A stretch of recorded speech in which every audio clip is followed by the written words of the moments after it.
Shalom, queridos amigos. Que alegría poder compartir este momento contigo.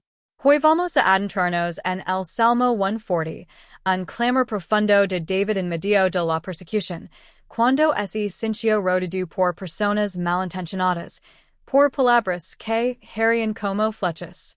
Este salmo es una oración para cuando te sientes atacado, traicionado o incomprendido.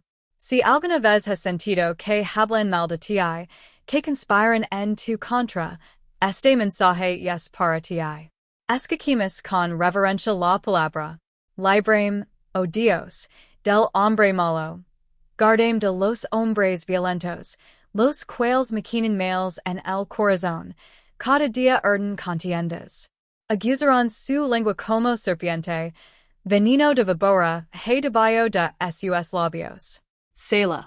Guardame, oh Dios, de manos del impío, librame de hombres injuriosos, que han pensado trastornar mis pasos. Me han escondido lazo y cuerdas los soberbios, han tendido red junto a la senda, me han puesto lazos. Selah. Hidaika a Adonai, tú eres mi Dios, escucha, oh Señor, la voz de mis ruegos.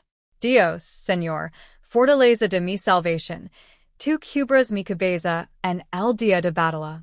No concedas, oh Eterno, al impío sus deseos, no saques adelante su pensamiento, para que no se ensoberbezca.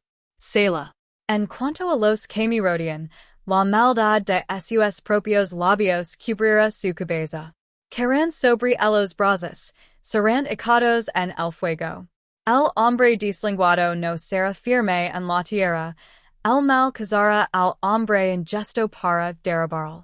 Yo sé que el Eterno tomará a su cargo la causa del afligido, y el derecho de los necesitados. Ciertamente los justos alabarán tu nombre, los rectos morarán en tu presencia. David escribió este salmo probablemente en una etapa de persecución, quizá de sol, cuando era víctima de intrigas y traiciones.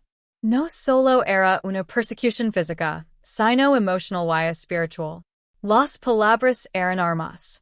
En hebreo, la palabra para violencia aquí tiene la idea de opresión constante. No era un ataque momentáneo, era una prisión diaria. David sabía lo que era vivir con tensión continua. Hay algo muy profundo aquí. David no comienza defendiendo su reputación ante los hombres. Comienza hablando con el Eterno. No cora justificar su nombre, cora refugiarse en su Dios. Y eso cambia todo. El Salmo menciona lenguas como serpientes. Lashón hará, la mala lengua, y es uno de los pecados más destructivos en nuestra tradición. Una palabra puede incendiar una vida. El veneno no es vi, pero se infiltra. ¿Cuántas veces una crítica, un rumor, una acusación, nos ha quitado el sueño? Sin embargo, David declara algo poderoso. Tú cubres mi cabeza en el día de batalla. La cabeza representa la identidad, el pensamiento, la dirección. Cuando el Eterno cubra tu cabeza, está protegiendo tu identidad, tu Shalom interior. Permíteme contarte una historia asombrosa que marcó profundamente mi vida. Hace algunos años, un hombre que conocía comenzó a hablar mal de mí en un grupo donde yo servía. Sus palabras eran convincentes.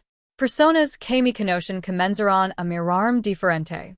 Una tarde recibí un mensaje que me acusaba injustamente de algo que jamás había hecho.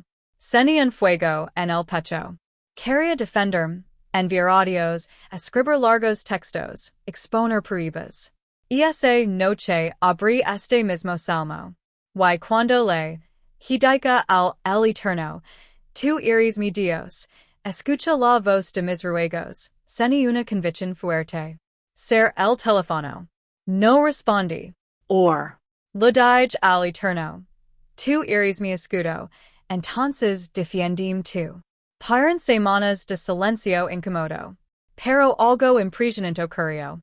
La misma persona que había iniciado los rumores fue confrontada por otros. Sus contradicciones salieron a la luz sin que yo dijera una sola palabra.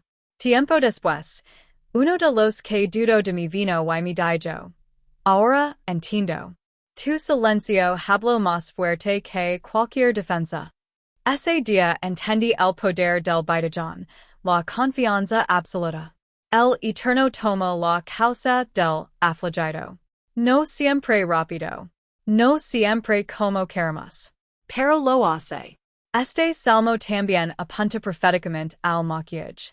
Yeshua fue rodado por lenguas mentirosas, acusado falsamente, traicionado con palabras torcidas.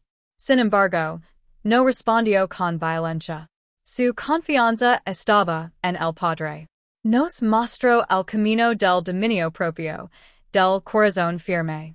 La enseñanza central del Salmo 140 es esta: no permitas que la maldad ayana transforme tu carácter. El verdadero peligro no es lo que dicen de ti, sino lo que esas palabras despiertan dentro de ti. Ira, orgullo, deseo de venganza. Ahí es donde perdemos la batalla. David pide protección externa, pero también implícitamente pide protección interna. Porque si respondes con la misma lengua venenosa, te conviertes en lo que temías. ¿Cómo aplicamos esto en la vida diaria?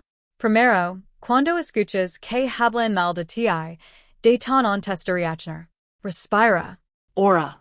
Di en voz baja. El eterno es mi defensa. Segundo, examina tu corazón. Hey orgullo herido? Entrégalo. Tercero, fortalece tu identidad en lo que el eterno dice de ti, no en lo que otros opinan. Dedica tiempo cada día a la tefila, a la oración sincera. Y cuarto, suelta tu propia lengua. No reproduzcas el ciclo del veneno. Quizá hoy estás viviendo una situación donde te sientes acorralado por palabras injustas. Este salmo te recuerda que no estás solo.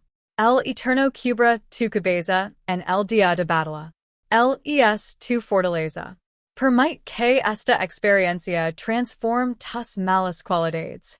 Si tiende a reaccionar con ira, que este salmo te enseñe paciencia. Si sueles defender tu ego con agresividad, que te enseñe humildad. Si guardas rencor, que te enseñe confianza. Cierra tus ojos por un momento. Dil al eterno. Cubra mi mente, guarda mi corazón, sé mi defensa. Que mi carácter no sea moldeado por la maldad de otros, sino por tu presencia. Y recuerda, los rectos morirán en su presencia. Esa es nuestra verdadera seguridad. No la aprobación humana, sino la cercanía divina.